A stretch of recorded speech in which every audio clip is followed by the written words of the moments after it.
Welcome to my channel.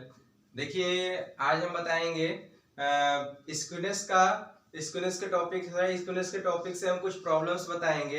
इसके skewness का definition और फार्मूले और उसकी फुल कांसेप्ट हमने लेक्चर नंबर 10 पे हमारा है। आज लेक्चर नंबर 11 जो बनेगा इसका जो है ये इसमें हम लेस्पियर पास से और मीन से मीडियन से मॉड से हम स्क्यूनेस निकालना सीखेंगे, है ना।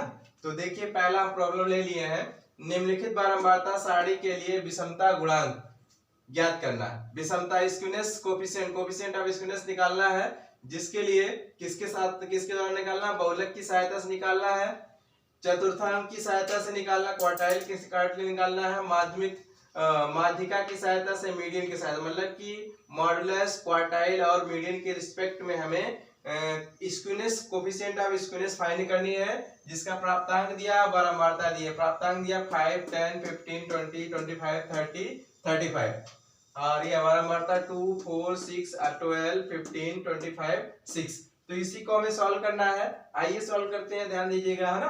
तो इसका सोल्यूशन ध्यान दीजिएगा, सॉल्व कर रहे हैं ना। आइए ध्यान दीजिए, हमने क्वेश्चन से लिया था। देखिए उसको हमने जो है क्लास जो डाटा दिया था, डाटा को हमने इधर लिख दिया। ये आपका फ्रीक्वेंसी हो गया। अब फ्रीक्वेंसी है, इसी को हम इस फ्रीक्वेंसी के द्वारा हमें कम्युलेटिव फ्रीक्वेंसी निकालना, संचयी बारंबारता। संचयी बारंबारता हम क्या कहते हैं, 2 यहाँ ला के लिख दिया गया और 2 में 4 ऐड करें, 6 में 6 ऐड करेंगे, 12 में 12 ऐड करें, 24 में 15 ऐड करेंगे, 39 में 25 ऐड करें, 64 में 6 ऐड करेंगे तो 70 हो गया। उसके बाद डी बराबर होता है x माइनस ए क्या है, इसी के बीच का जो है हम a मान लेते हैं, a को 20 मान लिया। तो अब ये हो गया d equal to X I minus A, D equal to X I minus A. तो इसका मतलब ये है एक्स आई क्या है आपका a, 5 में से 20 लेस करेंगे तो -15, 10 में से 20 लेस करेंगे -10, 15 में से 20 लेस करेंगे -5, 20 में से 20 लेस करेंगे तो 0 और 25 में से 20 लेस करेंगे तो 5, 30 में से 20 लेस करेंगे 10, 35 में से 20 लेस करेंगे तो 15। इसके बाद क्या है, ये d की वैल्यू हो गया एफ डी। तो f आपका ये है और d है, इन दोनों को आपस में मल्टीप्लाई करते हैं। 15 और 2 -30 और -10 और 4 मिला करके -40, -5 और 6 मिला करके 6 पंचे 30 -30 और ये आपका 12 को 0 से मल्टीप्लाई करेंगे 0 हो जाएगा। 15 25 75 हो गया, 25 में 250 और 6 15 15 छक्का 90, ये आपका हो गया। ठीक, अब इसके बाद क्या है, इसको हम ऐड कर लेते हैं। इसको ऐड करते हैं तो ये हमारा हो जाएगा, ये इधर ऐड कर लेंगे, इसको इधर ऐड कर लेंगे। जो इधर ऐड करने पे आएगा उसमें से इसको लेस कर दें, क्योंकि ये माइनस में है ना, ये तो करते हैं ना। इसके बाद डी स्क्वायर की वैल्यू कहाँ से आई, जो आपका डी की वैल्यू ये है -15 का स्क्वायर करेंगे तो 225 हो जाएगा और -10 का स्क्वायर करेंगे 10 10 जा 100 हो जाएगा। -5 का 5 5 जा 25, 5 5 0 का स्क्वायर 0 ही होगा, 5 5 जा 25। फिर 10 का 10 जा 100 हो जाएगा, 15 का 15 जा 225। फिर इसके बाद क्या करते हैं, ये डी स्क्वायर हो गया और आपका एफ है, इसको इससे मल्टीप्लाई करते हैं तो आपका 450 ये हो गया, 4 से 400 हो गया, 25 इंटू 6 तो ये हो जाएगा 150 और ये आपका 0 तो 0 ही होगा। 25 को 12 से मल्टीप्लाई करेंगे 375, 100 को मल्टीप्लाई करेंगे 25 से तो ये होगा 25 2500। फिर 6 को 2 से मल्टीप्लाई करते हैं 1350 हो गया। अब इस पूरे को हमने ऐड कर दिया, इस पूरे को ऐड किया, सिग्मा एफ डी स्क्वायर ये हो गया 5225, ये हो गया। अब इसके बाद क्या करते हैं, इसको हमें बहुलक के सापेक्ष निकालना है, माध्यिका के सापेक्ष निकालना है और क्वार्टाइल के रिस्पेक्ट, है ना। तो बहुलक के सापेक्ष विषमता गुणांक ज्ञात करने के लिए सबसे पहले मॉडुलस की बात करेंगे। मॉडुलस क्या होगा, तो अब इसमें देखते हैं बारंबारता, इसमें क्या ये आपका जो ये प्राप्तांक है और ये बारंबारता है। तो प्राप्तांक में जो है इस प्राप्तांक में जो वैल्यू आपकी है 30, ये बारंबारता में जो सबसे अधिक वैल्यू क्या है, बारंबारता सबसे अधिक वैल्यू क्या है 25, है ना। 25 के जस्ट सामने जो आपका आ जाएगा वो 30 वही आपका मॉडुलस बताता है। तो ये mod m0 equal to 30 modulus आपका निकल गया। तो समांतर माध्य निकालेंगे। समांतर माध्य बराबर होता है शॉर्टकट से समांतर माध्य ये a plus sigma F D upon N. A की वैल्यू आपने निकाला ही था, माना गया तो 20, और एफ डी की वैल्यू आपने ये निकाला 3315, और एन की वैल्यू आपका जो है आपका फ्रीक्वेंसी टोटल ऐड करने पे आई है 70। ठीक, तो 20 70 से इसको डिवाइड कर दिया गया 4.5 आ गया, इसको ऐड कर दिए तो हमारा 24.5, ये हमारा क्या आया AM आ गया ना, AM ये हम लिख लेते हैं, नोट कर लेते हैं 24.5। अब हमें निकालना है स्क्यूनेस कोफिशिएंट, आप स्क्यूनेस निकालना है तो इसके लिए ध्यान दीजिए, फार्मूला लिखते हैं। सबसे पहले मानक विचलन निकालेंगे, तो मानक विचलन का फार्मूला होता है under root sigma F D upon N minus sigma F D का एफ डी बाई एन का होल स्क्वायर, है ना। तो माइनस इक्वल टू, अब यह देखिए सिग्मा एफ डी स्क्वायर की वैल्यू हमने निकाला था 5225, तो ये लिख दिया गया। एन की वैल्यू आपका 70 यहाँ लिख दिया गया, और एफ डी की वैल्यू कितनी है 315, ये लिख दिया गया, अपॉन एन की वैल्यू 70 थी, है ना। तो अब ध्यान दीजिएगा, अब इसको इसके डिवाइड कीजिएगा, इससे इसको डिवाइड करेंगे तो आपको पॉइंट भी आएगा, आप करिएगा, और इसको हमने इससे डिवाइड किया प्लस स्क्वायर भी किया, तो डायरेक्ट वैल्यू में लिखा है 20.25। अब इसमें से इसको लेस करते हैं तो ये 54.39 आता है। अब फिर क्या करते हैं, इसका रूट ले लेंगे, इसका रूट ले लेंगे तो ये हमारा हो जाएगा, इसका रूट लेंगे 7 पॉइंट कितना आएगा 7.37, तो ये हमारा आ गया मानक विचलन, जिसे हम सिग्मा कहते हैं। सिग्मा की वैल्यू यहाँ लिख देते हैं, कितना है 7.37। तो हमें क्या निकालना है, अभी हमें निकालना है बहुलक के सापेक्ष स्क्यूनेस निकालना है ना। तो अब स्क्यूनेस कोएफिशिएंट ऑफ स्क्यूनेस, तो इसके लिए अब फार्मूला लगाते हैं, ध्यान दीजिएगा, इधर आइए, ध्यान दीजिए, तो ध्यान दीजिए, ये हो जाएगा स्क्यूनेस का कोएफिशिएंट। देखिए विषमता गुणांक जो है बहुलक के सापेक्ष विषमता गुणांक निकालने के लिए विषमता गुणांक फार्मूला क्या है, equal to AM minus MO upon sigma, कहने मतलब समांतर माध्य माइनस बहुलक बटे मानक विचलन। तो समांतर माध्य की वैल्यू कितनी है, अभी हमने निकाला था M इक्वल टू 24.5, देखिए यहाँ लिख दिया इसके स्थान पे, और मॉडुलस आपका आया था 30 आया था ना, जो अधिकतम होता है उसी के सामने वाला मॉडुलस निकाला जाता है, तो 30 आपका ये आया था। और आपने स्टैंडर्ड डेविएशन मानक विचलन अभी निकाला सिग्मा इक्वल टू, तो 7.37 ये आ गया।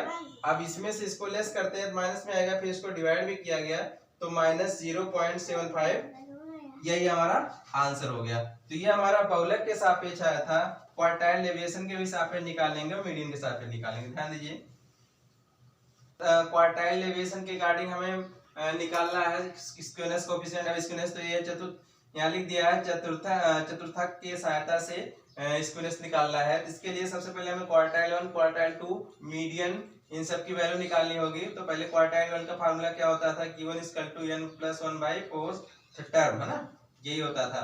तो ये आपका n का n मतलब कि आपका जो समेशन आया है फ्रीक्वेंसी का 70 + 1/4 ये टर्म हो गया। तो अब ये जो इसको ये हो जाएगा 71 को 4 से डिवाइड करेंगे 17.75 या 75 वहाँ टर्म, या इसको हम कह सकते हैं टर्म, है ना, ये हो गया। अब क्या करते हैं, अब ये 17.75 देखिए संचयी बारंबारता में किसके अंतर्गत आ रहा है, तो ये आपका 24 के अंदर आ रहा है 17.75। तो अब इसी के जस्ट सामने आपका क्या हो जाएगा, ये प्राप्तांक में जो आएगा वही आपका 20 हो गया। 20 हमारा क्या आ गया, क्वार्टाइल फर्स्ट हो गया, क्वार्टाइल फर्स्ट आपका 20 आएगा। क्वार्टाइल थर्ड निकालेंगे, तो क्वार्टाइल थर्ड निकाल करके ध्यान दीजिए, माध्यिका निकालते हैं। अब माध्यिका M = हो जाएगा n + 1th टर्म, तो n की वैल्यू हमारा 70 आया था, तो 70 ये आपका इवन नंबर है, तो 70 + 1 ये आप हाफ कर दिया गया, फ्रीक्वेंसी थी, तो ये आपका आ गया 71/2 करेंगे 35.5 टर्म। अब मतलब देखिए 35.5 टर्म जो है ये क्यूमुलेटिव फ्रीक्वेंसी में किसके अंतर्गत आ रहा है, 39 के अंतर्गत आ रहा है ना। 39 के जस्ट सामने हमारा क्या आ रहा है, 25 आ रहा है। क्या आ रहा है 25 आ रहा है। तो हमारा मीडियन जो है m इक्वल टू कितना आ जाएगा 25 आपका। तो हम यहाँ लिख देंगे मीडियन इक्वल टू 25। और इसके बाद क्वार्टाइल थर्ड निकालते हैं। थर्ड क्वार्टाइल तो 3n+1/4 टर्म, यही तो था फार्मूला। n की वैल्यू वही 70 ला के रखते हैं, 370+1/4। अब 70 को ये होगा 71 को 3 से मल्टीप्लाई करेंगे तो आपका आ जाएगा 213 आ गया, 4 से डिवाइड करेंगे 53.25 टर्म। अब ये वैल्यू 53.25 टर्म देखिए किसके अंदर 64 के अंदर आ रहा है। 64 के आगे आते हैं तो 30 आता है। तो इसका मतलब ये है क्वार्टाइल थर्ड की वैल्यू हो गई, क्वार्टाइल थर्ड की वैल्यू कितनी हो गई 30 हो गई है ना। क्वार्टाइल थर्ड की वैल्यू 30 हो गई।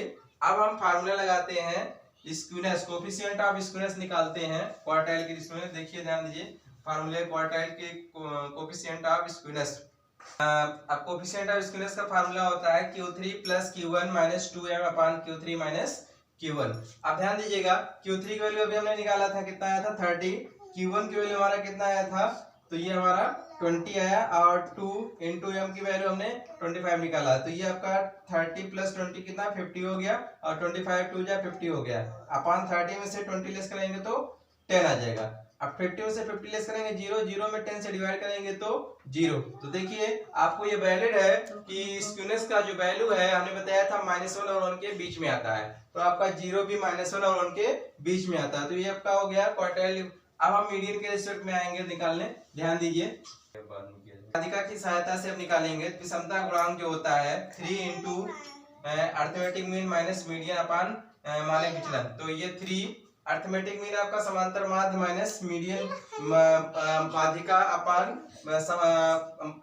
अपान जो है मानक विचलन। तो 3 आपका बाहर है। अर्थमेटिक मीन समांतर माध्य आपका निकाला गया था 24.5, और मीडियन आपने यहीं पे लिखा है 25, और स्टैंडर्ड डेविएशन की वैल्यू आपने निकाला था 7.37। ठीक, अब इसमें से इसको लेस कर देते हैं और आएगा 0.5 आएगा, -0.5 को 3 से मल्टीप्लाई करेंगे और फिर 7.37 से डिवाइड भी करते हैं। तो हमारा एग्जैक्ट आंसर आ जाता है -0.2। अभी हमने बताया था स्क्यूनेस की वैल्यू -1 और 1 के बीच में आ रहा, तो ये भी आपका 0.1 और 0.2 ये भी -1 और 1 के बीच में ही आ रहा। ठीक है, तो हमने तीनों टाइप से स्क्यूनेस के क्वेश्चन से लगा दिए, मीन, मीडियन, क्वार्टाइल, डेविएशन के काटने। अब दूसरा प्रॉब्लम हम देखते हैं, ध्यान दीजिए। आइए दूसरा प्रॉब्लम देखते हैं। आंकड़ों से कार्ल पियर्सन का विषमता गुणांक ज्ञात कीजिए। तो इसमें आपका देखिए आकार है, आवृत्ति है ना। तो आकार की वैल्यू 10, 11, 12, 13, 14, 15, और आवृत्ति दी है 2, 4, 10, 8, 5, 1। तो इसको हमें निकालना है कार्ल पियर्सन मेथड से। हमें स्क्यूनेस कोफिशिएंट है ना। तो इसके लिए आकार जो दिया है साइज, जिसको हम xi मानते हैं, xi इसको मान लिया है, इसको हम यहाँ लाके लिख देते हैं 10, 11, 12, 13, 14, 15। आवृत्ति फ्रीक्वेंसी जो दी है 2, 4, 10, 8, 5, 1। इसके बाद इन दोनों को xi fi को मल्टीप्लाई करते हैं तो fi xi हो गया 20, 10 2 जा 20, 11 4 जा 44, 12 10 जा 120, 13 8 जा 104, और 14 5 जा 70, 15 1 जा 15। ठीक, इसके बाद क्या करते हैं, इस आवृत्ति को हम सारे को ऐड कर लेते हैं। ये जो हमारा फ्रीक्वेंसी है इसको सबको ऐड करेंगे तो sigma F I equal to 30 हो गया, और इसको भी ऐड कर लेते हैं, sigma F I X I equal to 373 हो गया ना। तो इन दोनों के माध्यम से हम अरिथमेटिक मीन निकालते हैं समांतर माध्य रहा sigma F I X I upon sigma F I. तो ये आपका हो गया 373 अपान 30, जिसको 30 को डिवाइड करते हैं 12.4 हो गया ना। तो ये हमारा आ गया, ये मीन आ गया, समांतर माध्य आ गया। बहुलक की बात करते हैं, जो फ्रीक्वेंसी आवृत्ति जो सबसे ज्यादा होती है वही उसका बहुलक कहलाता है। तो देखिए इसमें सबसे ज्यादा क्या है 10 है, 10 के आगे वाला ये बहुलक हो गया, तो z इक्वल टू 12 हो गया। अब इसके बाद अब हमें मानक विचलन निकालना है, स्टैंडर्ड डेविएशन निकालना है। इसके लिए क्या करते हैं, जो a की वैल्यू आई अरिथमेटिक 12.5, तो ये डी आई इक्वल टू होता है xi माइनस a। तो xi में से 12.4 को लेस करते हैं तो 10 में से 12.4 को लेस करेंगे माइनस 2.4 हो जाएगा। 11 में से 12.4 को लेस करेंगे तो -1.4 हो जाएगा। 12 में से 12.4 को लेस करेंगे 0.8 हो जाएगा, 0.4 हो जाएगा। 13 में से 12.4 को लेस करेंगे तो ये हो जाएगा 0.6। 14 में से 12.4 को लेस करेंगे तो ये हो जाएगा 1.6। 15 में से 12.4 को लेस करेंगे तो आपका प्लस 2.6 आ गया है ना। ये हमारा डी की वैल्यू आ गई। अब हम क्या करते हैं, डी की जो वैल्यू आई इसी का स्क्वायर निकालते हैं। तो माइनस 2.4 का होल स्क्वायर करेंगे तो प्लस हो जाएगा 5.76। ऐसे माइनस 1.4 को स्क्वायर करेंगे तो 1.96 का हो जाएगा। माइनस 0.4 का स्क्वायर करेंगे 0.16, फिर 0.6 का स्क्वायर करेंगे 0.36 हो जाएगा, फिर हो जाएगा 1.6 का स्क्वायर करेंगे 2.56, फिर 2.6 का स्क्वायर करेंगे ऐसे ही 6.76। ये हो गया। अब ये डी स्क्वायर है और हमारा एफ है, इन दोनों को आपस में मल्टीप्लाई करते हैं। इन दोनों को आपस में मल्टीप्लाई किया तो ये हमारा 11.51 हो गया, 52 हो गया। 4 इंटू 1.96 मल्टीप्लाई करें 7.84 हो जाता है। फिर 10 को अगर इसमें मल्टीप्लाई करते हैं तो ये हो जाएगा 1.60। फिर ऐसे ही 8 को 0.36 से मल्टीप्लाई करेंगे 2.88 है ना। फिर ये 5 को मल्टीप्लाई करते हैं तो 2.56 और 12.80 हो गया। ऐसे 1 को करेंगे तो ये आपका 1 वही लिख दिया गया। अब क्या करते हैं, इन सारे को ऐड कर देते हैं। Sigma F D square equal to सबको ऐड करेंगे 43.40। ये हो गया। तो इसको ऐड किया कर लिया गया। अब देखिए समांतरवाद का बताया गया कि 12.4 हमने निकाल दिया। पदों का योग पदों की संख्या वॉल्यूम निकाल लिया। मानक विचलन की बात करते हैं। स्टैंडर्ड डेविएशन जो होता है sigma under root sigma F D square upon sigma F I. तो सिग्मा एफ डी की वैल्यू आपने एफ डी स्क्वायर वैल्यू निकाला है 14.40 और इसके बाद सिग्मा एफ आई की वैल्यू आपने 30 निकाला था, ये 30 से डिवाइड किया, इससे इसको डिवाइड कर दिया तो हमारा है 1.466। ध्यान दीजिएगा, आइए ध्यान देते हैं। फिर तो अब इसको हम ये जो हमारा आया है इसका अगर रूट ले लेते हैं कितना हो जाएगा 1.2 आ गया ना। आइए इसके बाद आगे सॉल्व करते हैं। तो ये हमारा स्टैंडर्ड डेविएशन आ गया। इसके बाद हमें निकालना है स्क्यूनेस निकालना है, ध्यान दीजिएगा ना। तो हमने स्क्यूनेस निकालते समय स्क्यूनेस इक्वल टू विषमता गुणांक, विषमता बराबर होता है अरिथमेटिक मीन माइनस बहुलक। तो अरिथमेटिक मीन अभी हमने समांतर माध्य निकाला था 12.4 माइनस बहुलक आपका ये 12 था, तो 12.4 में से 12 लेस करेंगे 0.4 आ गया ना। अब अकॉर्डिंग टू कार्ल पियर्सन के अकॉर्डिंग हमें निकालना था विषमता गुणांक। तो कार्ल पियर्सन के अकॉर्डिंग विषमता गुणांक का फार्मूला होता है विषमता गुणांक इक्वल टू विषमता बटे मानक विचलन। तो विषमता हमारा कितना है 0.4 आया है, ये देखिए 0.4 आया। मानक विचलन स्टैंडर्ड डेविएशन हमने निकाला था 1.2, इससे इसको डिवाइड कर देते हैं तो हमारा 0.33 आ जाता है। तो देखिए हमने इस कार्ल पियर्सन के मेथड से हमने प्रॉब्लम्स बताया, इसके अलग टाइप बता दिया। तो अब हमारा स्क्यूनेस टॉपिक जो है क्लियर होता है। अगर भी स्क्यूनेस से कहीं भी प्रॉब्लम होती है तो हमारे कमेंट बॉक्स में जरूर कमेंट करिएगा, ठीक है। तो इसके बाद हम अब नए टॉपिक में मिलेंगे इंडेक्स। तो आज के लिए इतना ही। Thank you very much.